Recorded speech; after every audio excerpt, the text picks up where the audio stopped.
Welcome one and all to the webinar on careers in alternate dispute resolution. So let me introduce you to MediateGuru. MediateGuru is a social initiative led by members across the globe. The aim of the organization is to bridge the gap between the general public and litigation. We are creating a social awareness campaign for showcasing the mediation in the future.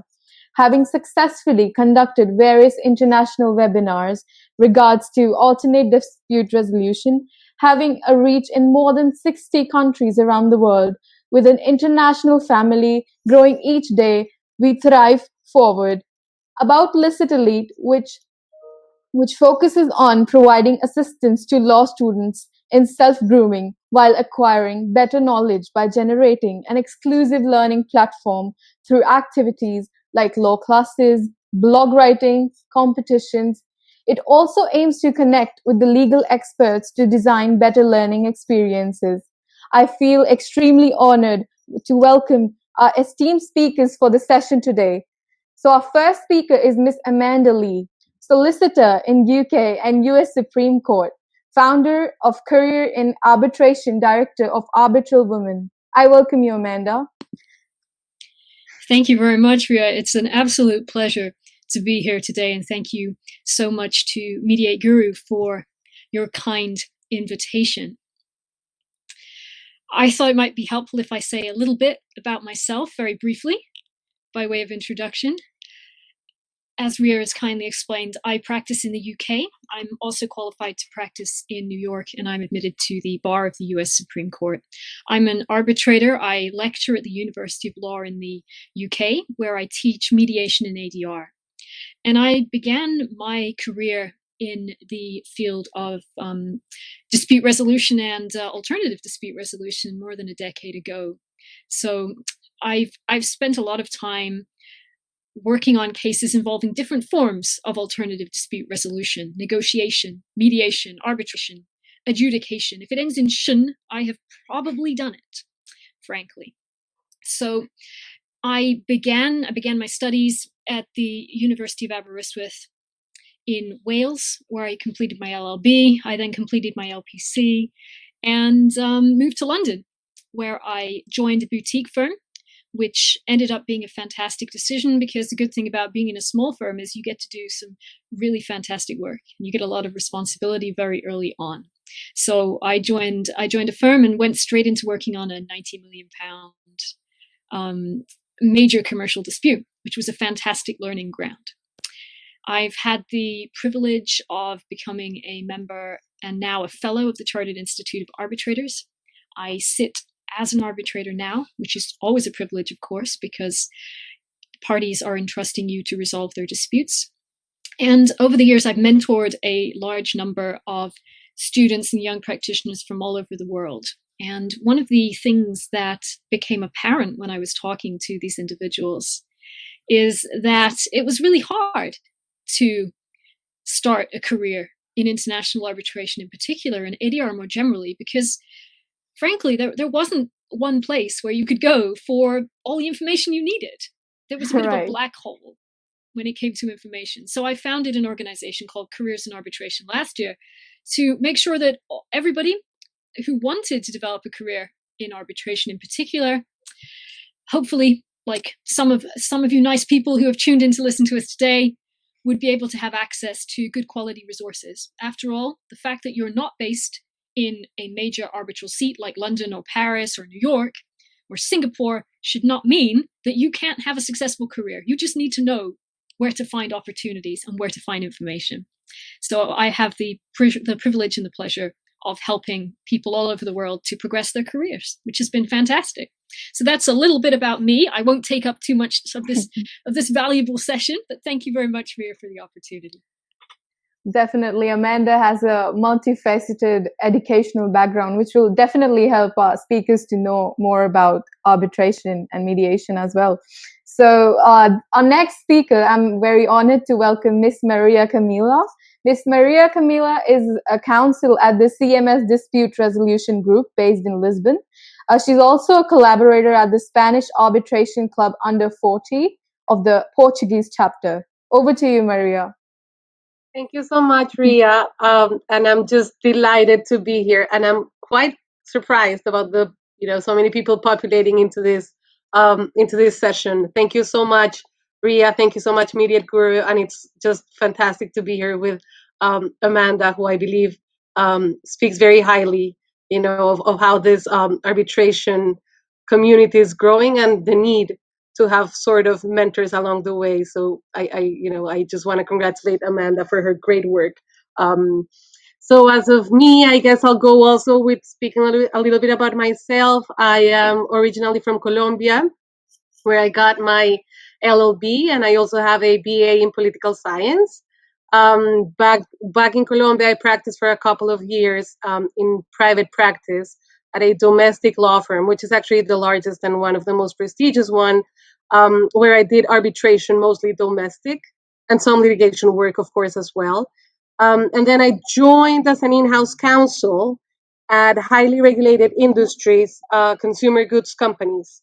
So, you will see a lot of people coming with different backgrounds to this ADR and arbitration world. I've had that mix, of in-house and private practice, which of course has been really useful assessing my clients nowadays. And after practicing in Colombia for a couple of years, I moved to New York to pursue my LLM at Columbia Law School.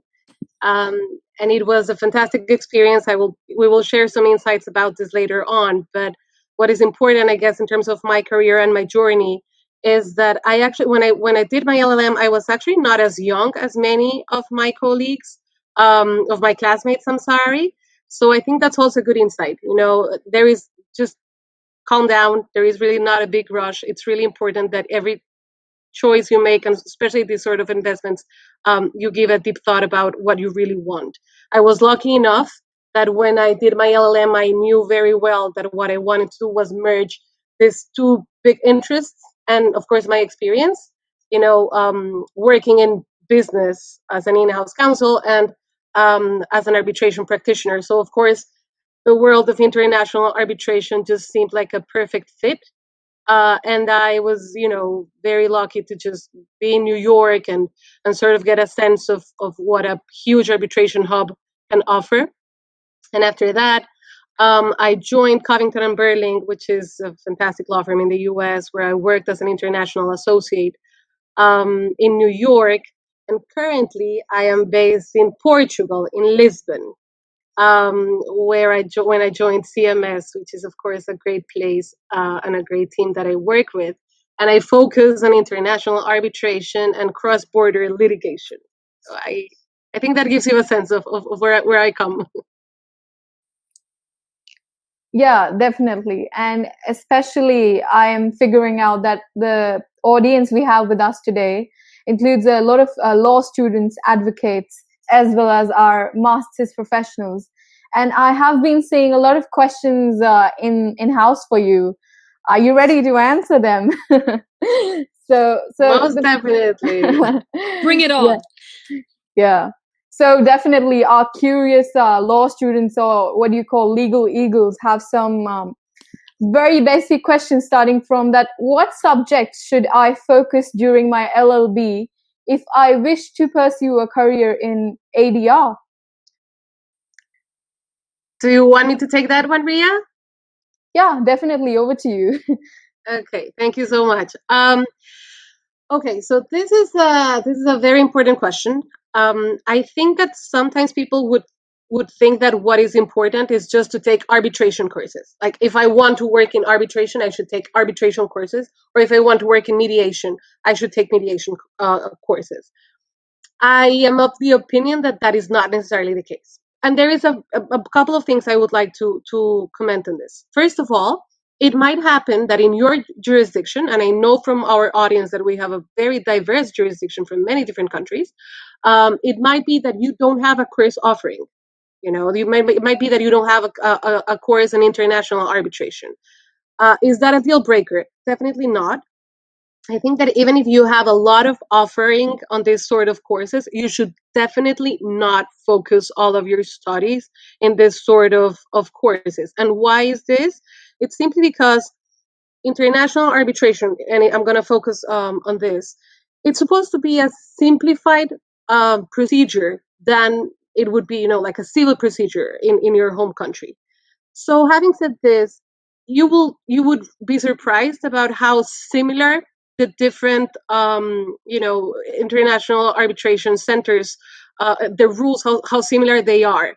So having said this, I think that what is really important is that you focus on the substantive part of your education. For instance, it's really important that you see a class in corporations, or if there is any special area of the law that you really want to become good at, just do it. And again, the point is, of course you have to develop some skills. It's really important, just as it happens with litigation, that you develop oral advocacy, and this sort of skills are definitely important. But if you don't have the substance, and if you don't have a round education, it will just fall through the cracks while you practice. So I hope that answers the question, Ria. Yeah, definitely. The question was very well answered. So with regards to this question, actually, even I at times have this question pursuing my law degree, that what activities should be followed in the course of your LLB to improve the chances of getting an ADR role when I graduate, especially for the law graduates we have across participating now. Shall I take that one, Ria? Yes, definitely. Absolutely. Great. Okay. Well, first of all, guys, you need to remember that law in general and international arbitration in particular require really, really good academics. So before you start distracting yourself with too many other activities, make sure that your grades stay really strong. That being said, however, law firms and institutions seek well-rounded individuals who ideally have a demonstrable interest in the field that they wish to enter. So you need to be able to show that you're interested in dispute resolution, you're interested in international law, you're interested potentially in mediation or arbitration more specifically. It's also a really good decision to pursue activities that allow you to develop the key skills that you will need to excel in fields like arbitration or mediation. So key skills for international arbitration, for example, include the ability to write really well. And I cannot emphasize that enough. You really do need to be able to write well. It's incredibly important. You need to be able to conduct top quality research. You need to be able to work as part of a team, because after all, if you end up in a big international arbitration practice, you're not going to be working on your own in a corner somewhere. You're going to be working with a lot of other people on a really high value, complicated case. You need to be able to articulate positions clearly and concisely. Maria's mentioned the importance of oral advocacy. Written advocacy, of course, is also important, but you need to be able to adopt a position and you need to be able to defend it. And so, how do you go about honing those skills with your activities? Well, these are all skills that you can hone by participating in mooting competitions, particularly international mooting competitions, if your school offers those sorts of competitions. One of the great things about the pandemic, I know it seems strange to be talking about great things about a pandemic, but one of the great things about the pandemic is a lot of international mooting competitions have gone online, which means that you can participate in some of the major international commercial arbitration and investment arbitration competitions remotely. So that makes it a little bit easier for those who are from jurisdictions that might find it a little bit more challenging on a financial basis to get funding, to go to the US or to go to Vienna for the Bismuth, for example, to be able to do so. So in some ways, the pandemic is helping to open up borders slightly when it comes to participating in international mooting. Being able to provide good quality writing samples is a really important part of the application process for many internships at international firms. So you need to explore opportunities to begin writing articles for blogs or journals. And consider whether your law school has a law journal to which you can contribute an article on an ADR topic. But remember, quality is key. It's not about quantity, it's about quality. And it goes without saying that your spelling, your grammar, and so on need to be absolutely top notch.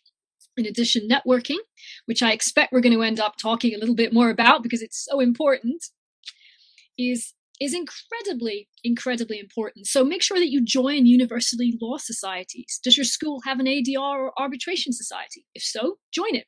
If not, consider setting one up. This gives you the chance to demonstrate your leadership and your leadership skills, and to start building your team working and organization skills too by, for example, holding events like this. There are many more things I could mention, but I will stop there for now before Ria tells me to stop. Yeah, so there's another question popping up with regards to their higher studies itself, specifically related to the LLMs, and especially how UK is really famous for obtaining LLMs. So the question is that what is the value of obtaining any additional certification such as an LLM for a foreign jurisdiction in a specialist ADR subject? Thank you, Ria. Want me to take this one? Yeah, go on. Okay. So I will address this from, of course, my experience. So I pursued an LLM in the US, and I'm sure that Mandy will share great insights of the UK. But let me just talk about my experience as an LLM from the US. So what's the value? I think the short answer is yes, of course, there is value. However, I think it's important to put into context what the value is. So I think the question is more oriented as to, I mean, I think it has two parts that I think it's important to consider. One is, in generally speaking, what is the value of an LLM for a person pursuing a career in ADR? And I think the other question is, what is the value of doing a specialist ADR LLM? And I think it's important to address the two parts separately. So the first question, I think that an LLM is definitely a great opportunity to broaden your legal education, of course. And if you get to know another legal system, as in my case, I come from a civil law background, and I came to the US to learn from a common law background. Of course, it was incredibly enriching. I think that it's also a great platform for you to get to know other practitioners from so many places all over the world. And I think that it is important because, in a way, it's for many people, it's the first time they network with international lawyers, and it's really fun because it tends to be very organic and natural. I mean, these people are your friends, and maybe not so long from when you graduate, they will be your business partners or your client referrals, or they might even hire you. So I think there's absolute value on that. However, I think it's also important for law students to be mindful, or people wanting to come to an LLM, to be mindful that it is not a prerequisite for a person in the ADR field to have an LLM. It's not a prerequisite, but many people have it. So, it's like when a nice to have sort of becomes a must have, it's hard to tell. I can say from my observation that most of colleagues that I have been seeing for many years now, and especially, of course, younger generations, most people do have an LLM from very good law schools many times. So it's important, to be mindful of this. As of whether you need it, the answer is no. As a matter of fact, most arbitration rules only require for a counsel to be admitted to practice in one jurisdiction, which is usually the local jurisdiction. But, and again, talking about the nice to haves, it's also my experience to see that most people practicing in international arbitration have several bar admissions. I mean, that's more than two. And many times an LLM can give you the opportunity to sit, for instance, to the New York bar. So it's also an important element to factor.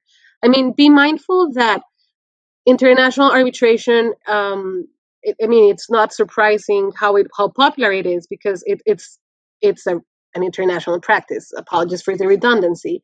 But you really want to show, or you really want to have the qualifications in your background that you're actually an international person, that you will be able to adapt to different situations, and especially because you will probably be handling deals matters with clients that one day are from, Asia and tomorrow are from Latin America. So I think that it's really important to underscore the cultural sensitivity that you earn from these sort of programs. Like if you learn how to deal with people from all over the world, it's probably the safest place to learn that.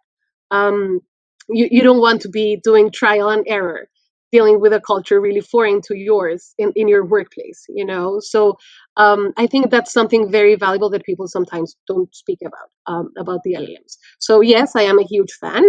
But I think, again, it's important that people know that just because you get an LLM, it will not land you into a job in Paris or New York or London. There is so many more things that you should and need to invest in. And every time it's getting increasingly competitive. It is what it is. You have two options. Either you feel like, oh, it's too hard, I'm never going to make it, or you get discouraged, or you think, okay, what can I do to step up in my game? And I think that the fact that all of you guys are attending today is a testament to the latter. And so to answer the second part of the question, which is whether what is the value of obtaining an LLM in a foreign jurisdiction, specializing in an ADR subject? I also think it really depends on who you ask. I myself was facing that decision when I was coming to New York. I wasn't sure of whether doing a specialized program or doing a generalist program. In the end, and this was me, I decided to do a more generalist program, although it's true that most of the courses I took were in arbitration, but I really wanted to have the flexibility to see, for instance, corporations. I really wanted to learn about corporations in the US, which is so different from how it is taught in civil law jurisdictions, and probably being in a specialized program would not allow me that flexibility. And coming back to my first answer of how important it is to know as much as substantive law as procedural law, I think it was also my thought process. And also, I think that not doing a specialized programs has another advantage, which is you may see courses in other schools, not only the law school. So in my case, for instance, I did a clinic in business and human rights in the School of International and Public Affairs of Columbia University. So it was great. I was not dealing with lawyers all the time, and I was learning of so many other things that in the end reflect what happens in real life. I mean, we are lawyers at the service of business people, and we really should, I think, invest ourselves into understanding what happens out there. So I hope that answers the question, Ria. Otherwise, just please let me know, and I am happy to go a little further.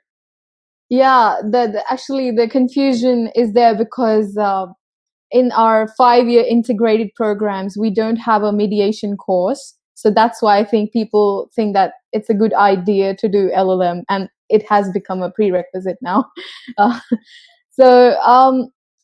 Another question, since UK is a preferred destination for pursuing LLM, I know about India as well as Bangladesh. So what are the options available in the UK to pursue an LLM focusing on international arbitration? Right. This is my moment in the spotlight. I will caveat this by saying that I am one of those arbitration practitioners who did not complete an LLM. As Malia has made clear, it's not a prerequisite. A lot of people do not have LLMs. In the UK, most people simply get their bachelor's degree, they go to law school, and then they start practicing. And I did that, and I started practicing in the field of dispute resolution, and then started practicing arbitration and mediation because I got arbitration and mediation cases.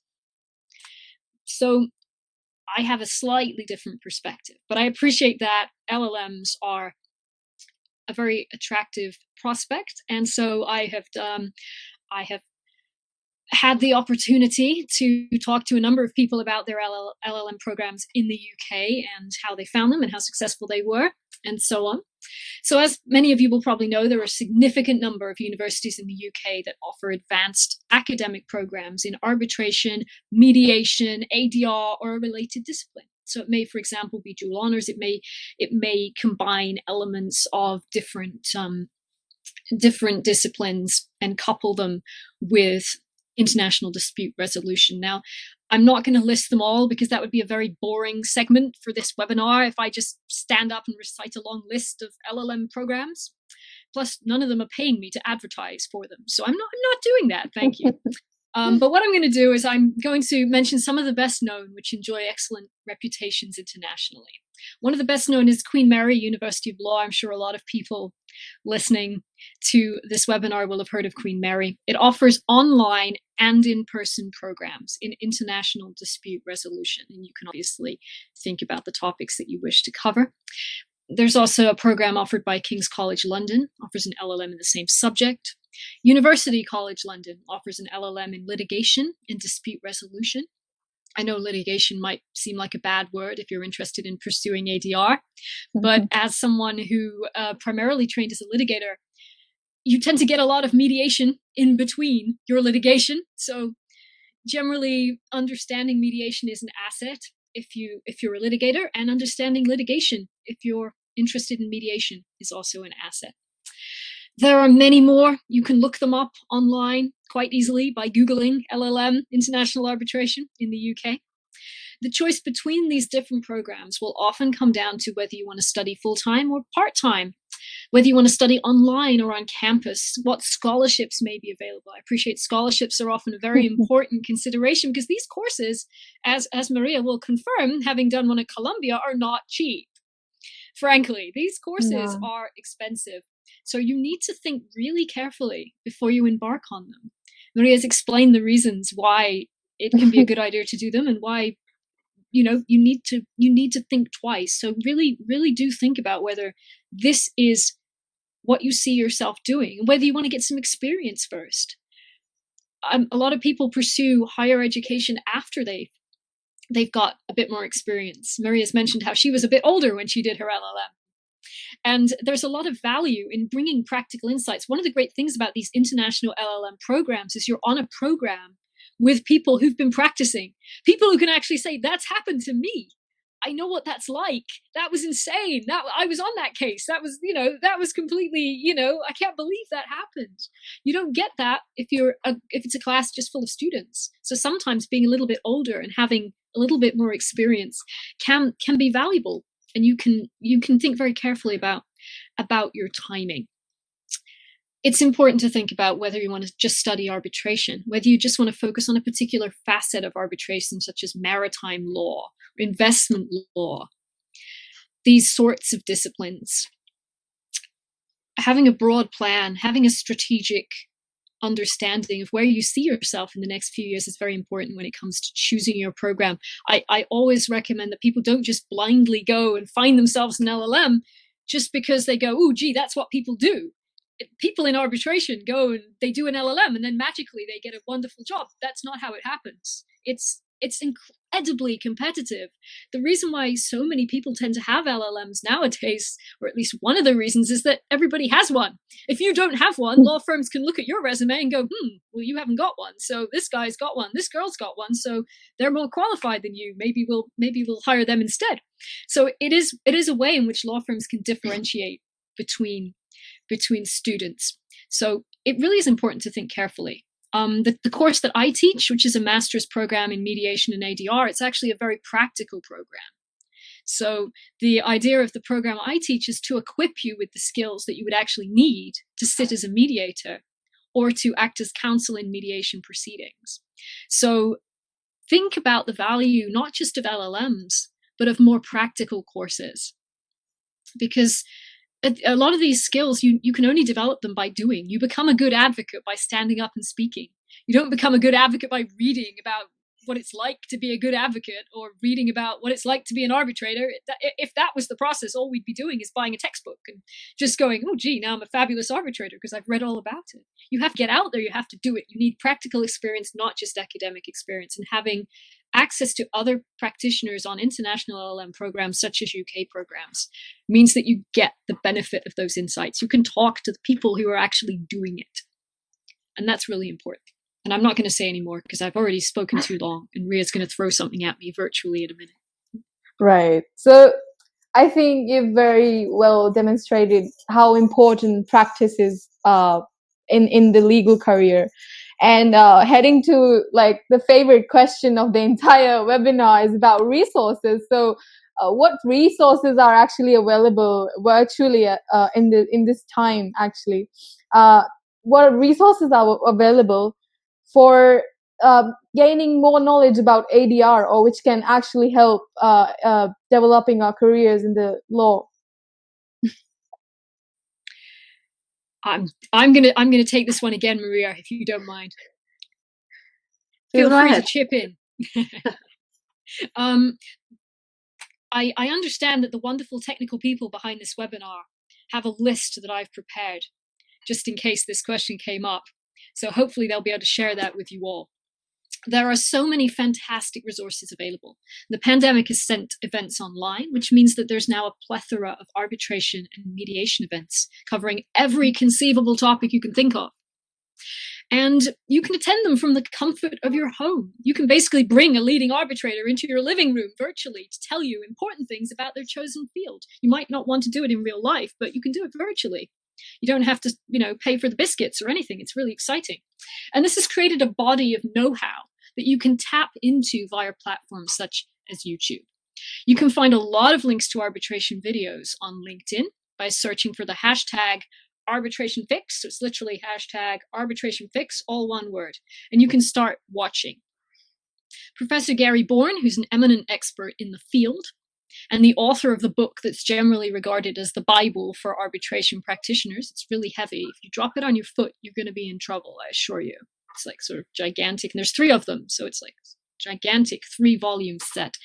He has recorded a series of lectures on international arbitration. This is basically the idiot's guide to everything you could need to know for a sort of a really comprehensive grounding in the subject. And the first chapter, as they refer to this series of lectures, the first chapter is available for free on YouTube. One of the links on the document that you're going to be seeing is a link to that lecture series. The others are presently available for what is a discounted monthly subscription that they're offering during lockdown. So you can check that out. It's well worth tuning in and hearing Gary speak. Even grown-up, fully qualified, very experienced practitioners get super excited about getting to see Gary speak. So the fact that he's spent all his time recording these lectures and he's put all of his knowledge onto video.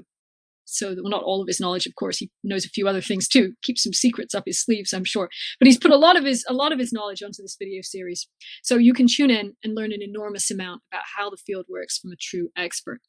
Now, the Chartered Institute of Arbitrators is also offering a discounted Introduction to ADR course online at present. And the assessment price has also been reduced. And if you pass that assessment, you can become an associate member of the Institute, which means you get to use the postnominals ACIARB, which is kind of sexy, I think. Not quite as sexy as being able to say you're a fellow. Those are slightly sexier postnominals. But, it's a good start at the beginning of your career to be able to say, look, I have a globally recognized qualification in dispute resolution. I know the basics, guys. Look, I know the basics. I can help. So that's a program that's worth checking out. If you do end up doing an LLM or an arbitration module during one of your academic qualifications, you may be eligible to join the Chartered Institute on the basis of exemptions. So you may not have to do additional courses. You may be eligible to join anyway if you're interested. So that's just something to bear in mind. I also encourage you to sign up for free student membership of the Chartered Institute of Arbitrators, and you can sign up for free membership of endless young practitioner organizations.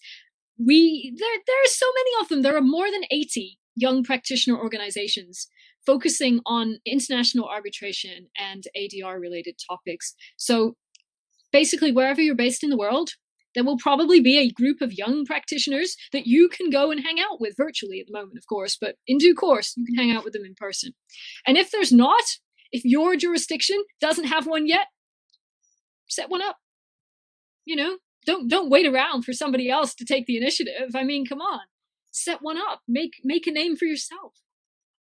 Now, for those who are searching for career tips specifically, for career tips in ADR, there's a really good new video series called My Number One Career Tips, which has been prepared by the Bali International Mediation and Arbitration Center. And basically what they've done is they've got practitioners from all over the world to talk for a few minutes about their top tips on how to develop a career in ADR. So it's a bit like this webinar on speed.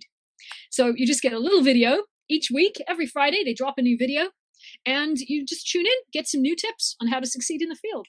I mean, what's not to like?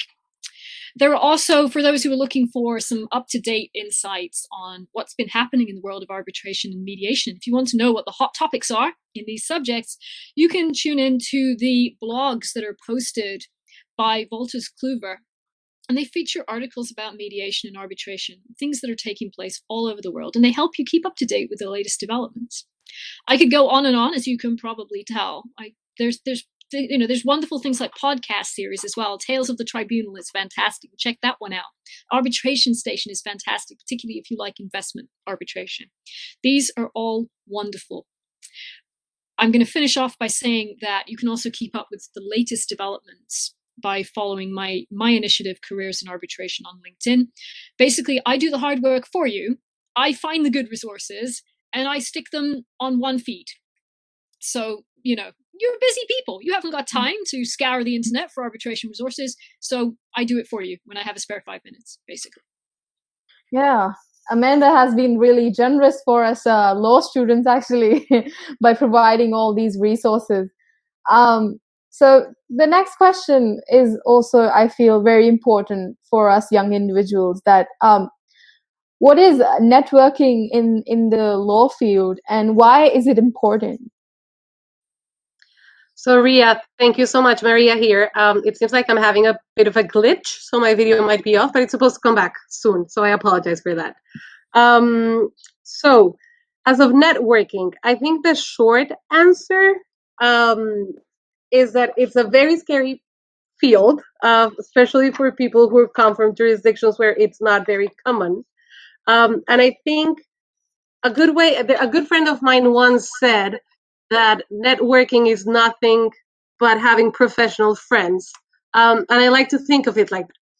However, from a more, straightforward definition, it's actually connections that will, oh, I'm back. Thank you so much. It's actually connections that will probably land you business, or people that will probably, get you a job. Now, as to why it is important, it's because, more increasingly, we have like this integrated practices, and more increasingly, and arbitration is a perfect example. More increasingly, the global barriers, are no longer there in terms of the practice. So networking is really important, especially when it comes to this field.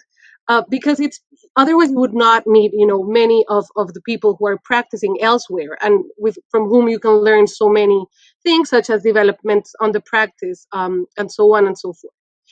Now, if you want to think of why it's important, wherever you are based, it's also because from here you can gain so much from mentoring and sponsorship, which is also what Amanda was mentioning before. And this resource of Careers in Arbitration is very helpful as well.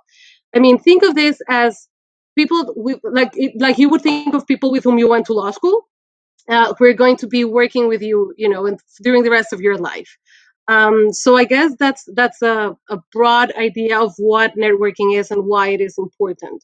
Now, I am mindful that, as I was mentioning earlier, not culturally speaking, not everyone feels very comfortable doing networking. For me, it was extremely hard. I come from a country in Colombia where there is a lot of, hierarchical sort of barriers, where partners would not feel very comfortable being approached by students. So it was really hard for me when I came to the US, and I learned that, I would speak to partners without having to say sir, or in Spanish it would be doctor, whatever last name. So, I mean, the good part is that most people who practice in international arbitration are people who are aware, of these cultural differences, and probably, if they were in their home country, they wouldn't feel comfortable with a student approaching, but because they are in this sort of community, they will be more approachable. So I guess that's a good part of it. However, I think it's also very important that you're mindful of these cultural sensitivities. I mean, don't take for granted that because someone practices in international arbitration, you can just go, without any, without any awareness of things that will make the other person uncomfortable. It's definitely an art. It's not a science. I also like to think of networking as growing a plant. There is people with whom you connect. I mean, there's an easy hook. There's people who work in ADR, or more in my field in international arbitration. I think you know for a fact that you will have something in common. I mean, sometimes you can have a very dry conversation, and that people with whom you don't get along well, but just it happens just like in real life. Otherwise, you would be surprised. I mean, there is really fantastic people out there with whom you actually end up being friends, and that's great. I mean, as years go by and you start practicing, you have like all of these events, which of course due to COVID cannot take place in person, but would otherwise take place in person, and it's so much fun to just go to the International Chamber of Commerce events. There's a very famous one for Latin American practitioners in Miami. It's a lot of fun. So I think that's a broad idea of what networking is. Now, being mindful that most of our delegates are law students, I know that it might feel really, tricky to sort of, figure out how to get into doing networking. And I will just start by saying, because I think, Ria, you want for us to elaborate a little more with Amanda in our next question, but I just want to start by saying, you think of networking as just building human connections every single day of your life. Your classmates are your network. Your professors are your network. I think, and I am of the belief that if you think of it as building human connections, it will happen more naturally than, when you see people just going to a conference and just like dropping business cards as if they were playing poker. Like, I honestly don't see where that's going. I mean, this is people with whom you will build relationships for over the years. I've had so many people who've literally known me since I was a law student, since I was a legal intern. And, it's people that I keep coming for advice, for, guidance. And it's just, wonderful. I mean, think of this as you would invest in any relationship. And if you're lucky enough, which I'm sure you will end up finding, great mentors and sponsors and business partners. Yeah, I agree to you that it's extremely important to invest your emotional energy and also like build a good human connection with the fellow mentors you're talking about. So what practical tips would you like to give to our viewers to network effectively? Shall I start? So go ahead, Mandy. No, you go for it. If you want to start, you go for it. Okay, I'll take it. So as of practical tips, there is a few. I think it's really important that you do your homework. And what do I mean by this? I mean, you will find, so nowadays there is LinkedIn, which is a great resource. And then you have great people like Amanda who do the work for you and sort of summarize everything. So you stay up to date of what's happening in the arbitration world. Yes, again, I insist, you will find there's a lot of fun people. I've met really fantastic people in this field, but don't forget, they are extremely busy people, extremely important, even if they, have a sort of laid back demeanor. Don't forget who you're speaking to. So be very, careful when you reach out to these people. What are ways of doing this? Of course, pre-COVID, I think that a very good way is just going to conferences. Many law firms organize conferences, many university schools and the like. And what I would do when I started doing this, and I insist, it was really awkward at first, would just approach people, would be just to approach people. someone said something interesting, and then I would go at the end of the talk and say like, "Hi, it's great to meet you. I just thought it was very interesting what you said on this." So I guess if you make sure that you're staying up to date, with all these great resources, that you're not sort of saying anything, not interesting, like make sure you do your homework by learning about the subject. Like if you're going to comment on a recent thing that happened in arbitration, make sure you actually read the rules or whatever is happening. That's like the easiest straightforward way of networking. But there is, of course, now we're doing COVID. We're in the middle of COVID, so we're doing online webinars. I still think that there is a lot of programs that allow for breakout rooms where you can just sort of introduce yourself. So make good use of that. Also, don't be scared about cold emailing people. It's very likely that people will be very busy, but you might be surprised. I once heard someone telling me that the ratio goes like this: you send 100 emails, asking for coffee or asking for career advice, and probably only 10 people will answer. And out of those, you will probably only get one invitation to interview with that law firm. So yes, it's something that you need to do, with a lot of discipline, especially when you're looking for a job, but you will be surprised. People just really like to talk about themselves, and I think that especially during COVID, I'm noticing that many people are happier than ever to just have a video chat, and sort of have a catch up. It's less, they invest less time. It's not like if they are going somewhere to have coffee. And I think it's always fun to learn about younger talents and sort of grow your network again. Yeah. Any insights on that, Amanda? Like how to practical tips how to network effectively? Well, I find networking really challenging. I'm that really quiet person in the corner looking slightly awkwardly at the floor or the ceiling. Networking has never been my forte. And so things like LinkedIn have been absolutely life-changing for me because I can talk to people without having to awkwardly stand in the corner holding my glass of orange juice. What I tend to do at networking events is I usually come up with a question that people are not expecting me to ask. So I'll go up to someone and I'll say, "Oh, we've all spoken a lot about arbitration today, haven't we? Let's talk about something new. What's your weirdest hobby?" And usually the person is so completely baffled by this question that they look slightly confused. And so I'll say, "You know what, I dance Argentine tango." And they go, "Oh, really? You dance Argentine tango?" And then they start trying to compete with me. And they start trying to come up with a weirder hobby. And by the time you've finished your discussion about weird hobbies, you'll have found something to bond over that has nothing to do with arbitration. The reality of any field is that we help the people that we like. It's human nature. If we like you, we'll help you. So what you want to be doing is trying to find ways to connect to people on a human level.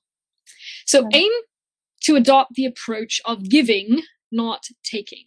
When it comes to building relationships, think about what you can offer rather than focusing on what you want and what someone can do for you. So do not write to somebody, and say, "Please give me an internship. Please give me a job. Please give me your time." The people you are writing to, as Maria has made clear, are very, very busy people. The people who write to me and they've made an effort to kind of make some sort of personal connection, if they've shared knowledge, if they've shared opportunities, if they've spoken about something that they've heard me talk about, or they've talked about one of my articles, they've made a bit of an effort to kind of try and connect on a personal basis. Those are the people who I'm more likely to respond to. I was joking before the webinar started that I'm a really big Doctor Who fan. So I get a lot of emails that have Doctor Who references in the subject because they know that I will read them immediately, because I'll stop whatever I'm doing and go, "Oh, something about Doctor Who, how exciting." So people kind of have tapped into this slightly strange networking technique if they want me to read their emails. And it works because, I like a bit of variety. We're all human beings fundamentally. We're not just machines that wake up in the morning and go, we shall do arbitration, we shall do mediation. We're not kind of crazy arbitration robots. We're human beings. We want to work with people we like. The great test when it comes to whether or not you hire someone is whether you can imagine being in the office with them at 10 o'clock on a Saturday and not killing them. If you can, you can probably work with them.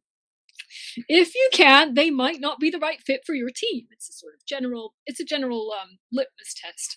Now I'm going to carry on Maria's analogy very slightly. Your network is like a garden. I know that sounds like I'm about to write some sort of inspirational sort of quote or something. Your network is like a garden. If you overwater it, it will become stagnant. We've all seen those gardens that are kind of bogs. Your network should not be a bog.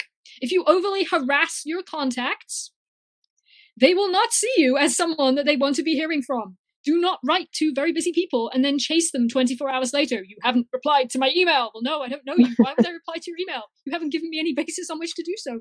I'm quite busy. I'm in the middle of a case. It's really stressful. And you're harassing me. Why are you yelling at me? I don't know you. Please don't yell at me. Don't be one of those people. Your relationships will become sour. However, if you underwater your garden, it will dry out. So if you build a connection, if you start to build a relationship with someone and then you ignore them for the next 2 years, and then you just write to them when you want something, I mean, come on, how would you respond if somebody behaved like that? You're like, gee, well, thank you. You bothered to send me an email when you want something, but couldn't be bothered to reply to my last 4 emails. So why should I bother with you? Don't let your network dry out like your garden. It needs attention and care. Building a relationship is a really delicate balancing act. It's one that a lot of students in particular get wrong at the beginning. It's really easy to get wrong at the beginning. It's really easy to overwater or underwater your proverbial networking garden.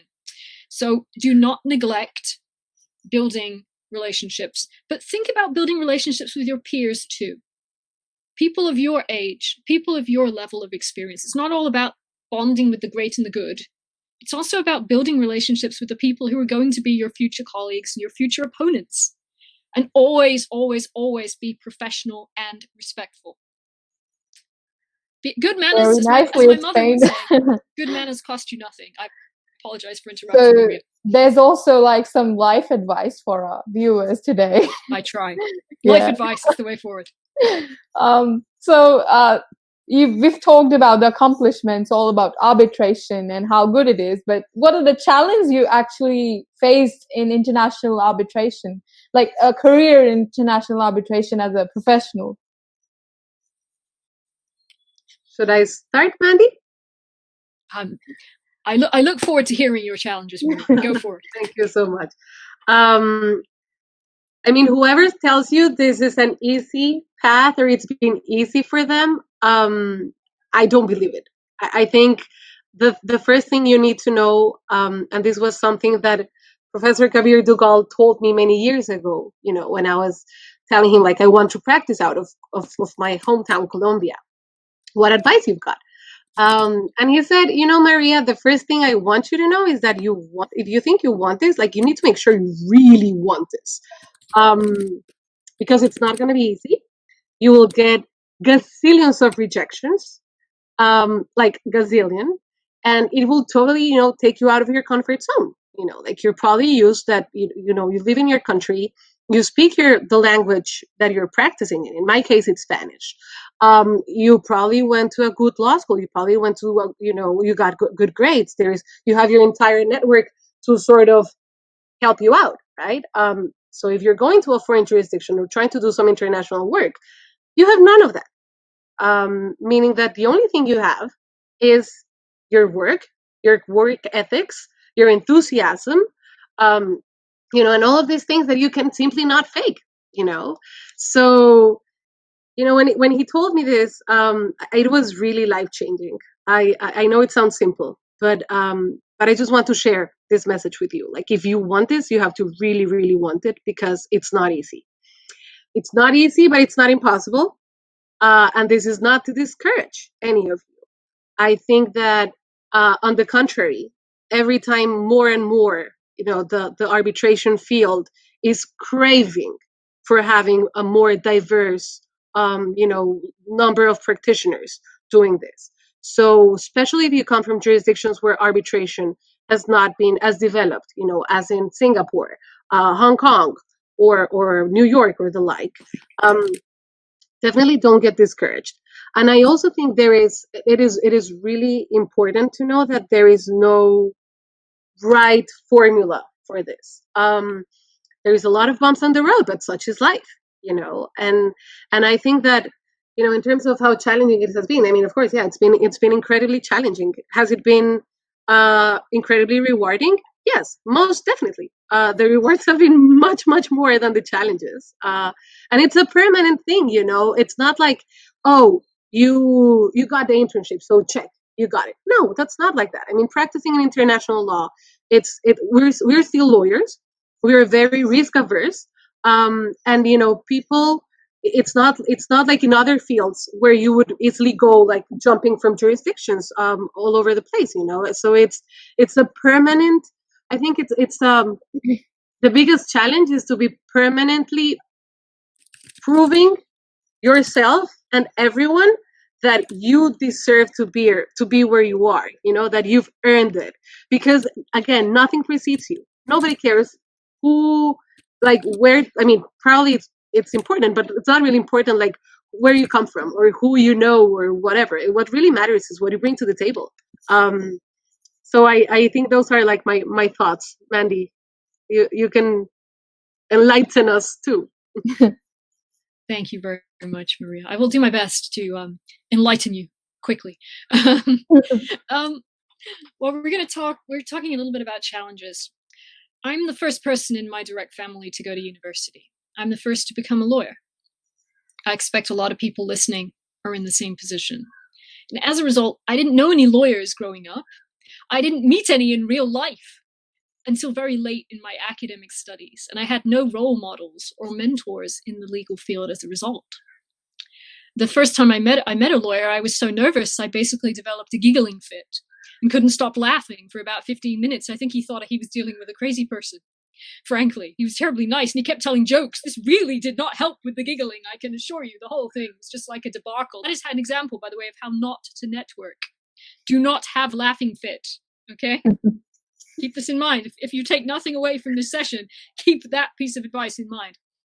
So it was really hard for me to find relevant advice, even about simple things like the importance of attending events and meeting people. And particularly if you're an introvert, and I know you're going to look at me speaking at this webinar and go, you're not an introvert, you're a liar. That's not the case. Just because somebody can stand up and speak in front of an audience doesn't mean they're not an introvert. It doesn't mean that it's not something that they wouldn't find easy naturally. And I was terrified of public speaking, for example, which is kind of important if you're going to be an advocate. You need to be able to talk to other human beings. It's one of the kind of key work requirements. Can you stand up and speak in sentences? No, we can't hire you. We're very sorry. So I was terrified of public speaking. And so I became a solicitor advocate, which is our kind of, in the UK, as you may know, we have solicitors and barristers. Solicitors don't have higher rights of audience. They can't appear in all of our courts. Only barristers can do that. But solicitors can do extra exams. And advocacy was the thing that frightened me most in law school. So after I'd been practicing for a few years, I thought, well, this is stupid. You need to be a grown-up. You're going to go and learn how to talk to people and stand up in court. And so I went and did my higher rights of audience qualifications. And so if you're frightened of things like public speaking, give yourself a good kick and say, you know what, if this is the thing that's holding me back, I've got to sort this out. And yes, it's scary. And of course it's going to be scary. The first time you stand up in front of a room full of 200 people and you forget what you're going to say, or you fall over your own foot, or you manage to spill your water, or whatever else you might do. Of course it's scary. But the second time you do it, the third time, the fourth time, it's much less scary. And trust me, everything that can possibly go wrong at a presentation has gone wrong for me. I have done presentations where I've been told the audience knows a lot about the subject, and it's become very clear that they didn't.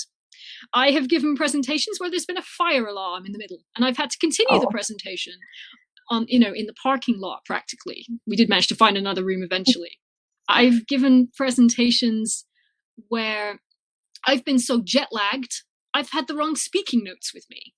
And so having had 2 hours of sleep, having not long got off an international flight, I've had to talk to a room full of people about something I can't remember. And I'm still here talking to you. So that is definitely a confident booster for the audience right now. Absolutely. If you're frightened, fear is a superpower. If you are frightened of something, you are going to work harder on it than anybody else because you're scared, and your fear will drive you. Your adrenaline will drive you. That is a Doctor Who reference, by the way. Oh. I was going to get one in somewhere. So fear is a superpower. You can look that up. It's a wonderful way to conclude the webinar, actually, with the Doctor Who reference. And thank you so much, Miss Amanda and Miss Camilla, for joining us today for this vibrant, interactive, knowledgeable session. I would also like to thank all the participants who joined us today. And I would request you all to fill the feedback form to receive your certificates. And thank you everyone for joining us. If you don't want to miss any updates from MediateGuru, please follow our social media handles and also be a part of our WhatsApp groups to get the updates for any future seminars. Thank you very much, Ria. And thank you very much, MediateGuru, for having me today. Yeah, thank you so much. This was really fun. I'm sure we could have stayed many more hours talking about this. Just a little takeaway, like Amanda said, if you're afraid, we will be there. So be kind to yourself. It's not easy, but I promise you it's worth it. Absolutely. Absolutely. All right. Have a good evening.